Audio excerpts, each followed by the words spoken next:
Hi, welcome to this presentation.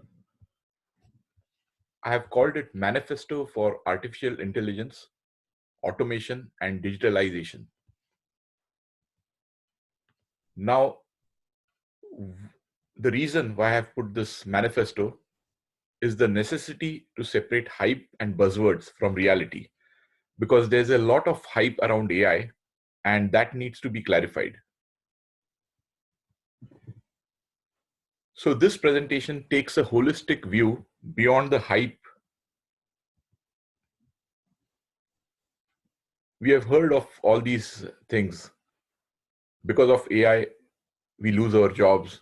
AI would be a monster and would control us. And we are unleashing forces we don't know with this AI revolution. And I really want to take a holistic view and look at it, whether it's a hype or a reality or what the situation would be. Yes, some people will lose their jobs to AI automation.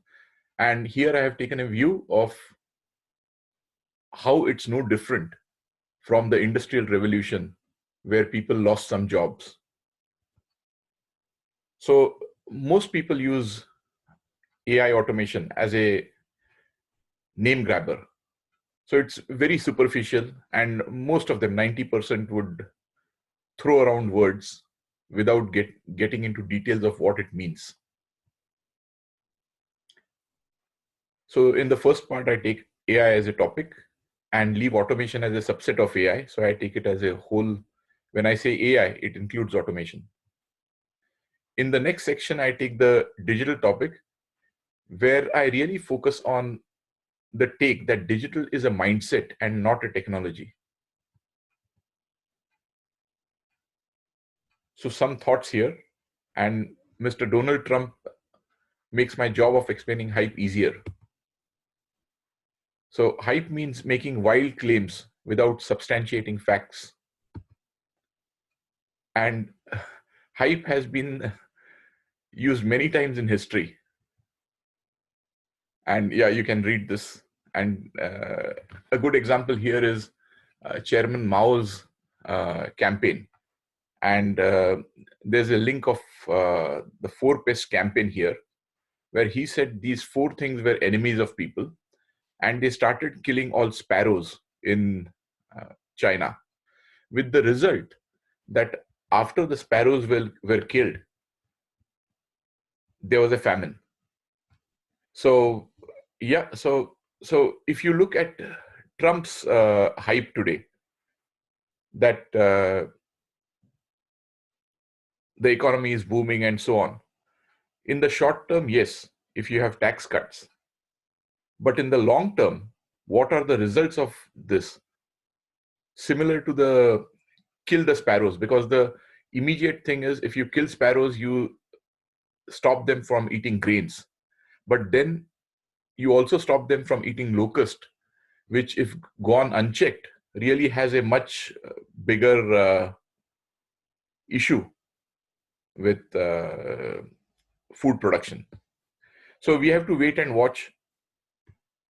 This slide deck I have made on the 29th of July 2018, and the economy is booming today, but you have to look at it in the long term.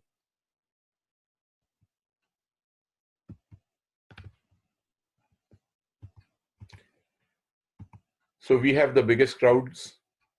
On the left-hand side is Obama's inauguration in 2009 and Trump's inauguration in 2017. And still a claim is made we had the biggest crowds, which kind of is ironic.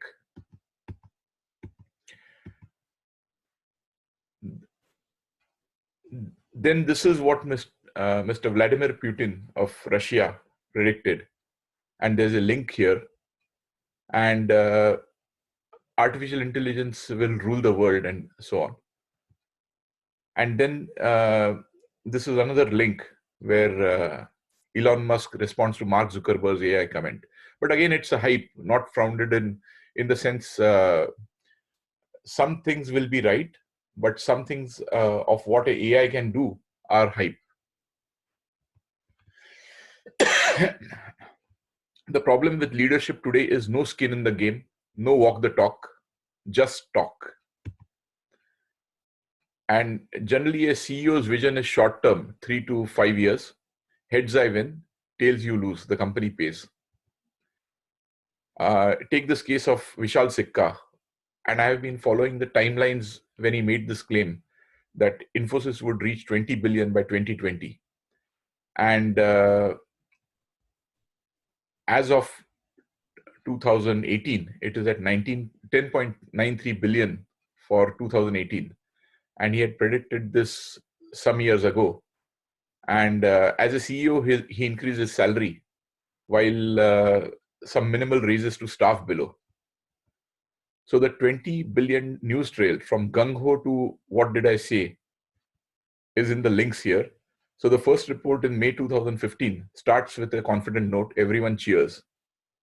Vishal Sikka is the new CEO and knows exactly what to do. That's the link there. The next report is in February 2016 and sounds out the exact breakup, because first was just the announcement. And in February 2016, it gives you a clear picture how they would be on 20 billion sales target.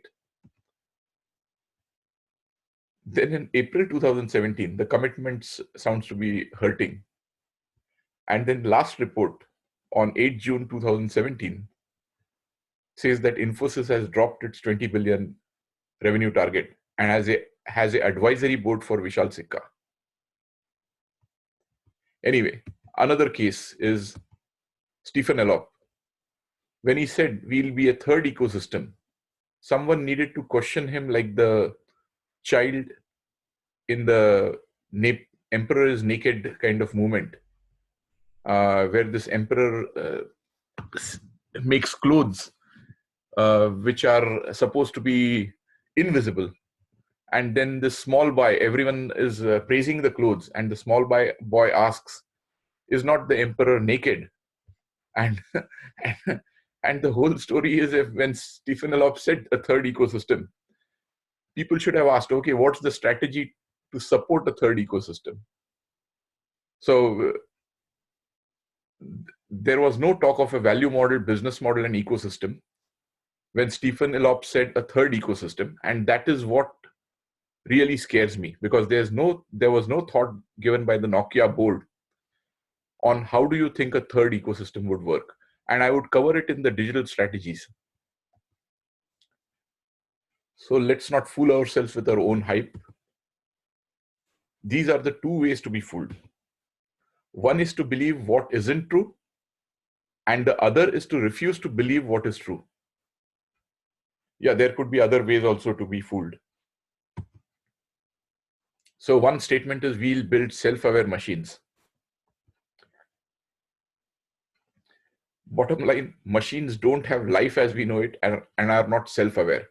Of course, you have this theory that everything has consciousness, even a stone and a river or whatever.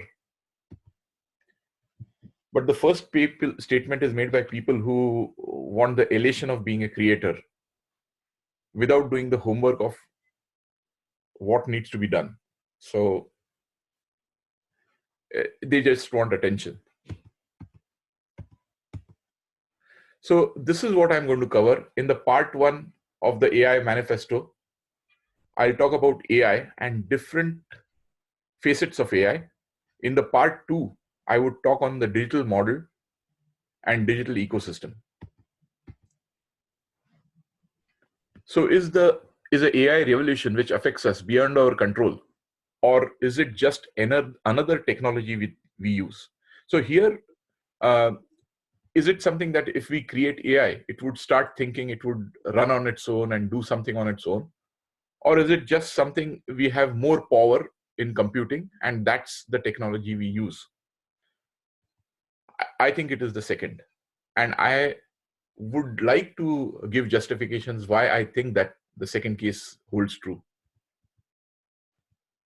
So let's look at job losses from a value perspective and not a reactive perspective. You are going to lose your job which does not add value, or something else can add a value better than you. Let's dive deeper. A human animal is built on multidimensional planes: sight, hearing, smell, taste, touch, and most AI today are single dimensional.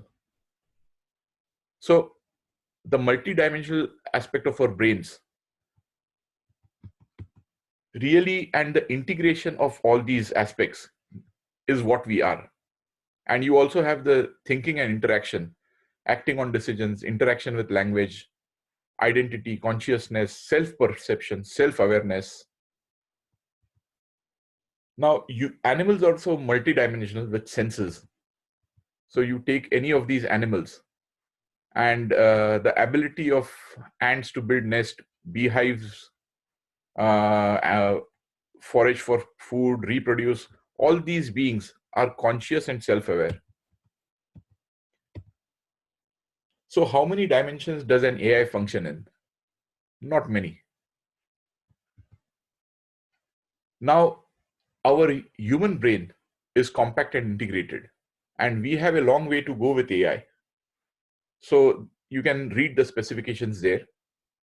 Very interesting. 86 billion neurons, 1.28 kgs weight. 80% of it is water. Volume of a 2-liter bottle of soda and powered by the energy of a 80-watt bulb. Now compare this with the AlphaGo, which defeated this world champion in this game. And it had 13 servers and 1 megawatt of power. So we have a long way to go. And in our mind, the same neurons communicate, save data, and compute. Whereas here, it is different. So all these people making predictions, let's stop for a moment.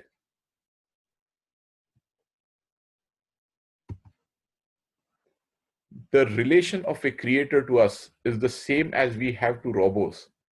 If indeed we could control God, then it is possible the same logic applies to robots controlling us. While you can never be bigger than your creator, AI will of course outdo humans in the same way a mechanical digger outdid humans, but not in the control area. What does the AI of today understand? It looks at a picture of a dog, a layer of interpretation, then many conversion layers later. It's an algorithm which identifies a dog. And it's called deep learning to impress you. There's no consciousness or self-awareness. What do we have which AI does not have? Consciousness and self-awareness. So if it's a plane going from A to B with the autopilot, it is not aware, but is reacting to any obstacles in the flight, or if it's a car on the road, it's similar to a mousetrap set to react to external inputs. It's not intelligent. How does a computer understand the image of a dog? It's bits and pieces. It slots it into an image in one plane. I could identify a dog with its bark, not just a picture. So if there's some barking going on, I would most probably recognize it as a dog instead of seeing a picture. Now for AI, you need to have each of these senses put in a different way. So self-driving cars don't understand. They are reaction machines which have sensors to detect obstacle, not in the same way as conscious, aware, self-aware people do. And did we miss out procreation, self-repair, mortality? And that too in the physical plane. There are still more planes than the one mentioned earlier. You can read those.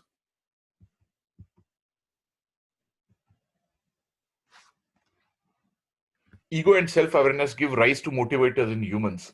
There's no corresponding AI equivalent motivators. Simulated intelligence or weak AI and strong AI is the difference between a stimulating a mind and actually having a mind. There's this interesting experiment uh, called the Chinese room example, and it gives the example of a AI simulating a Chinese character and a human who doesn't understand Chinese simulating the same results without knowing Chinese. A person like me who does not understand Chinese can simulate Chinese with a Google translator in chat, but I would not understand the meaning only in the language, but I would understand meaning only in the language I understand. AI does not understand the way humans do.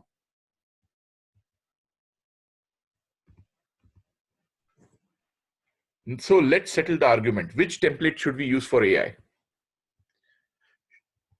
Should we use the one on the left, which is AI, which is self-intelligent and can do many things, or we use one on the right, which is a mechanical tool? So if self-awareness and consciousness is prerequisite to strong AI, then as long as we do not have consciousness or self-awareness, we cannot have strong AI. And till we build consciousness and self-awareness, we cannot build strong AI. So the template applicable for AI, I would say, is not the one on the left, but the one on the right. It's a machine. At least I have settled in my mind the template, and I don't know if you buy into my arguments there. Let's come to the value model for jobs. What would you use to excavate a dam foundation? So you have a dam and you have to work on this dam, and it's not built. You are going to build this dam. So let's look at a value model, and now we compare it with the AI model. So we come to the realistic plane of AI, one that looks at AI the way it should be looked at. So which are you going to choose for building the dam? It's going to be the one on the right, excavator, not the one on the left. So it's basically, you're going to use it as a machine uh, which can give you a better output. And that's what we should look at AI as. Now, there's something which is a value model.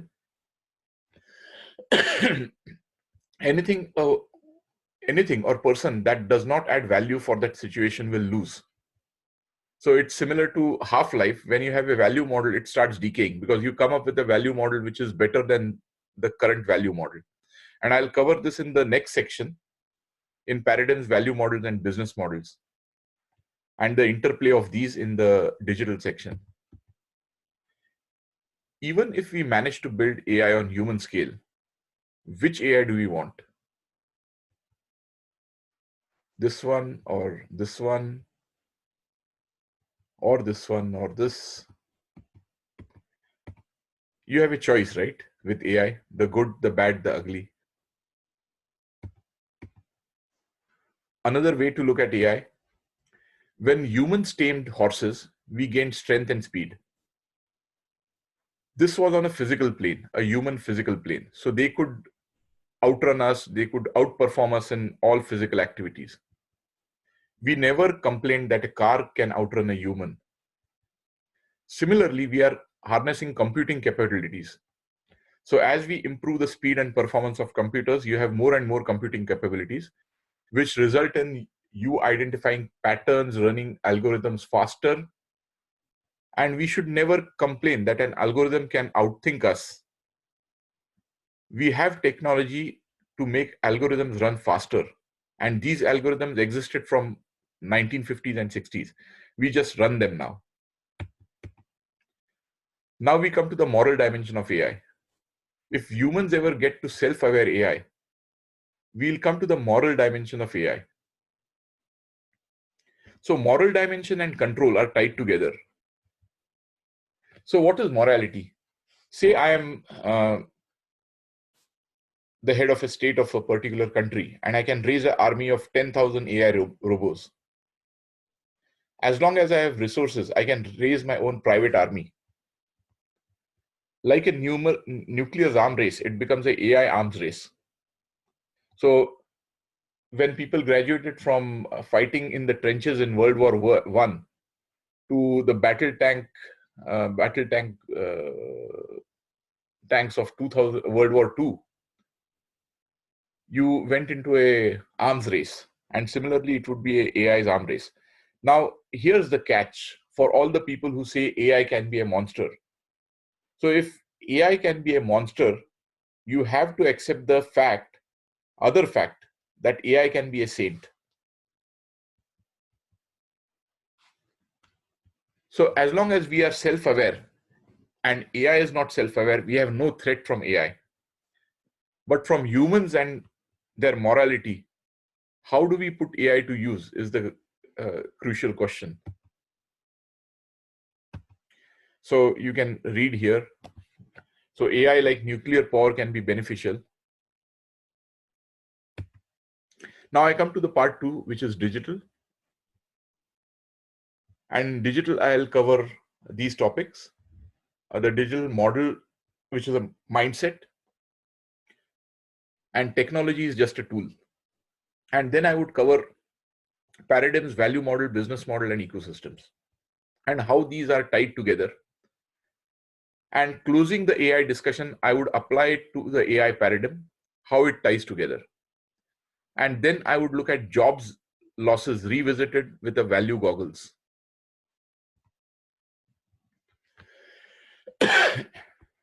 So digital is a mindset and not a technology.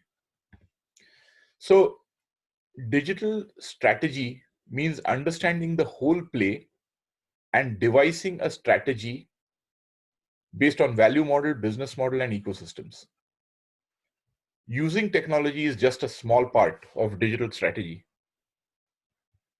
So you have digital technology, but the base of it has to be a digital value model, business model, ecosystem, and then use whatever relevant digital technology is available. So I'll talk a bit about paradigms, value model, business model, and ecosystem. So when a paradigm changes, the value model changes. So when steam power was invented or steam engines were invented, the paradigm changed. You could harness the power of steam to use mechanical energy. Previously, it would be horses and humans and so on. So when a paradigm changes, the value model changes. And for the value model to go to different places, you need to have a business model and ecosystem. So take any paradigm shift: railroads, air travel, computers, Word, PowerPoint, applications, internet, and it will also happen for AI. So you have a paradigm shift, you have a value model which changes, you need to have a supporting business model for getting the value out of the value model, and then you need a supporting ecosystem. So AI paradigm triggers a change in value model, business model, and ecosystem. So what value model does AI require? What business model does it change? And how does the ecosystem change? These are the questions we try to answer. So what value does AI add? If your job can be appended by AI robo for more value at lower cost, try to find the value model. So this is what a human does. He has a value and he has a cost. So he has a certain output indicated by the green box in terms of value, and you pay him a certain cost. Now AI can do this much higher value at much lower cost. What will you choose? Will you choose the AI or will you choose the human? Of course, the AI. So it's the same thing as someone not hiring you to dig a dam, a human person. You are going to use a machine. And it's the same earlier slide value model with which you make a decision. So let's put on these value model capabilities. So you have normal human capabilities. You have what men can do, you have what women can do, you have what Einstein does, and then you have what Usain Bolt does. And normal human capabilities is the blue cloud, and then somewhere on the outskirts is what Einstein does, what Usain Bolt does, and what women can do is a small subset different from what men can do.